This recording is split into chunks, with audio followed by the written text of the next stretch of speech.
Hello, my dear students. Today we will start with the second chapter of Hindi literature. जैसा कि पाठ का नाम है छात्रों, इस पाठ के माध्यम से एक प्रेरणादायक कहानी का प्रस्तुतिकरण किया जा रहा है। इसमें बताया गया है कि क्षणिक आनंद के लिए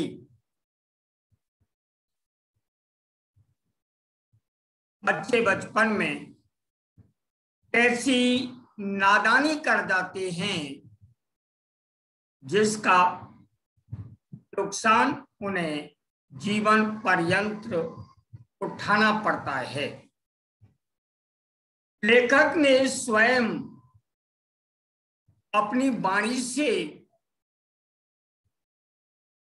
जो इसमें प्रस्तुतिकरण दिया है वह एक प्रकार से स्वयं का ही है, आत्मकथा मान लीजिए, आत्मचिंतन है।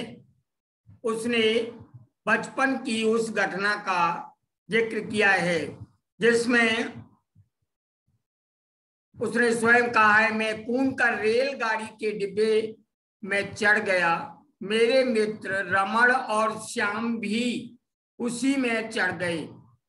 उस डिब्बे में जो चढ़ा देखकर मैंने सांस यानी चैन की सांस ली, लेकिन कितनी देर के लिए? डिब्बे के दूसरे दरवाजे से टिकट जांच करता खन्ना जी को चढ़ते देखकर हमारी बोलती बंद हो गई। ये कहां से आ गए? रमण ने धीरे से कहा।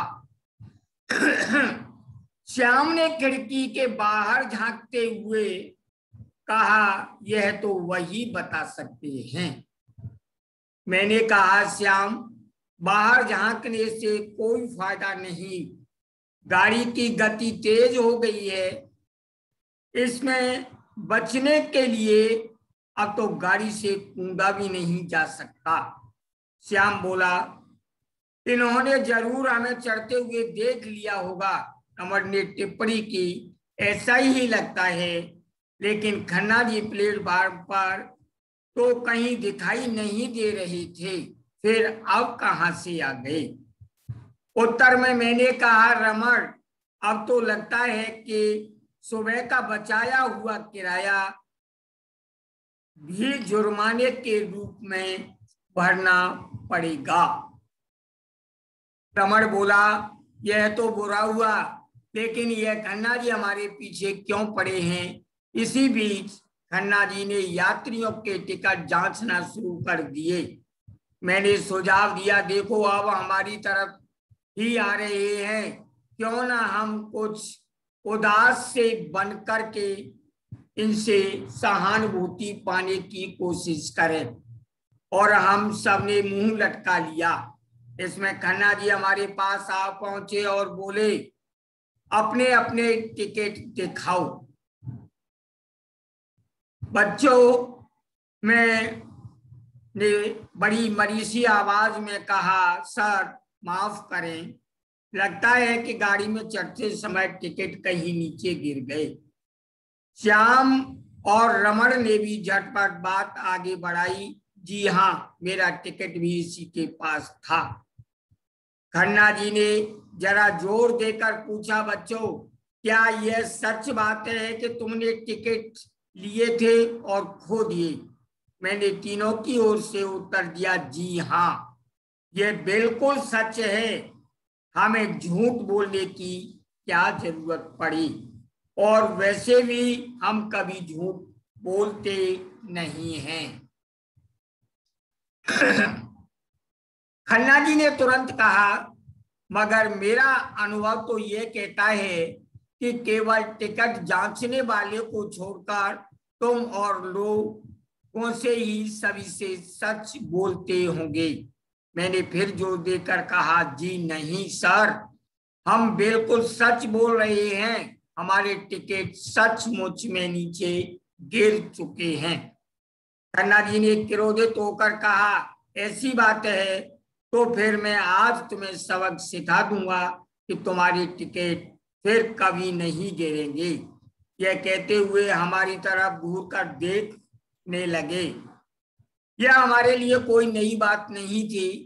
कितनी ही बार हम इस तरह कोने में बैठे थे, कितनी ही बार खन्ना जी ने हमें सजा देने की धमकी दी थी। ऐसे ही गाड़ी राजापुर स्टेशन पर पहुंचने को होती वे हमें डांट कर छोड़ देते थे और कहते, अब की बार छोड़ रहा हूं, अगली बार नहीं छोड़ूंगा।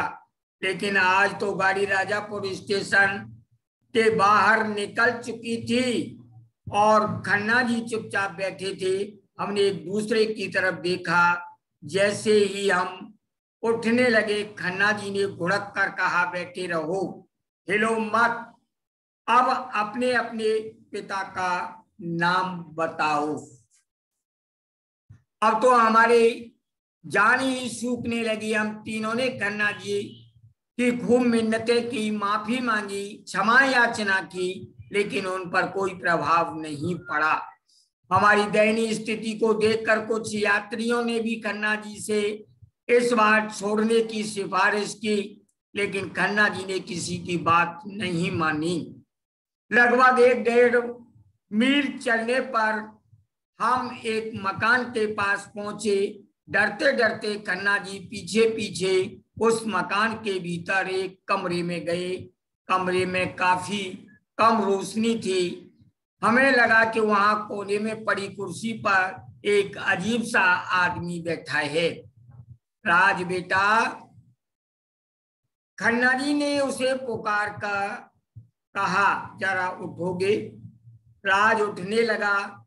हमने देखा कि उसकी टांगे है ही नहीं, इसलिए उठ भी नहीं पा रहा था। यह देखकर खन्ना जी ने उससे बैठे रहने के लिए कहा और हम से बोले, तुमने देखा कि उसे उठने में कितनी परेशानी हो रही है?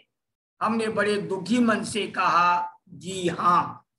हमारी तरफ घूर कर देखते हुए उन्होंने पूछा, क्या तुम्हें इसकी तरह टांगे तोड़वाना चाहते हो? एक साथ सबकी घबराहट भरी आवाज निकली, नहीं नहीं नहीं। हमारे दिल जोर जोर से धड़क रहे थे। श्याम धीरे से फुसफुसाया, क्या हमारी भी टांगे आज तोड़ी जाएंगी? तभी खन्ना जी ने सहज स्वर में कहा, देखो बच्चों, मैंने कई बार सोचा कि कभी तुम लोगों को राज की यह हालत दिखाऊं। जानना चाहोगे कि यह हालत कैसे हुई? कहीं श्याम की बात ही सच तो नहीं? तभी पीछे से किसी ने आने की आहट सुनाई दी। लगा कि आने वाला जरूर कोई ऐसा ही व्यक्ति होगा जो टांगे तोड़ने का काम करता होगा। हम घबराहट के मारे एक दूसरे की तरफ देख ही रहे थे कि एक स्त्री का प्रवेश हुआ। वह स्त्री सामने आ गई। श्रीमती खन्ना ने अपना परिचय दिया और बोली, देखो बच्चों, यह राज जब छोटा था तब यह भी तुम्हारी तरह शैतान शरारती था और बिना टिकट सफर करके बहुत खुश होता था। लेकिन वह एक बार जब यह तुम्हारी तरह से ही शैतानी कर रहा था, बिना टिकट होने के कारण गाड़ी से कूद पड़ा और इसकी दोनों टांगे उस दुर्घटना में चली गईं। राज ने बीच में ही उन्हें टोका और बोला, बिना टिकट करने का मजा ही कुछ और होता है। पैसे बचाते थे, मिठाइयां खाता था, सिनेमा देखता था, लेकिन एक दिन मेरे साथ ये घटना हो गई। श्रीमती खन्ना ने प्यार से कहा, अच्छा बच्चों, अब आराम से बैठो, मैं तुम्हारे लिए पानी लेकर आती हूँ। खाना भी तैयार है। खन्ना जी ने कहा, और रात को तुम लोग यहीं रहोगे? मैंने राजापुर के स्टेशन मास्टर द्वारा तुम्हारे घर पर सूचना भिजवा दी है, इसीलिए कोई चिंता की बात नहीं है। हमारे मन खन्ना जी के लिए आदर्श से भर गए। उनके प्रति सम्मान प्रकट करना शब्दों द्वारा समय नहीं था। हम तीनों ने अपने अपने मन में यही प्रण किया कि भविष्य में उनकी इस सीख को पूरी तरह से मानेंगे, पालन करेंगे और हम कभी इस प्रकार की जीवन में गलती नहीं करेंगे। बच्चों, जरा सी असावधानी और जीवन भर की परेशानी, मेरा आपसे केवल इतना ही सुझाव है कि बालक और बंदर का स्वभाव एक जैसा होता है। बच्चे बड़े अपने एंजॉय के लिए, अपने आनंद के लिए टीचर को निग्लेक्ट करते हैं और कभी कभी परिवार के सदस्यों की भी बात नहीं मानते हैं। ये हमारे संस्कार का हिस्सा नहीं है। इसीलिए मैं आपसे बार बार कहता हूँ, माता पिता और हमारे परिवार के बड़े सदस्यों द्वारा जो हमें ज्ञान दिया जाता है, हमें सलाह दी जाती है, उसका हमें पालन करना चाहिए, उनका आदर करना चाहिए। अपने गुरुओं का सम्मान करते हुए हमें अपने जीवन को आगे बढ़ाना चाहिए।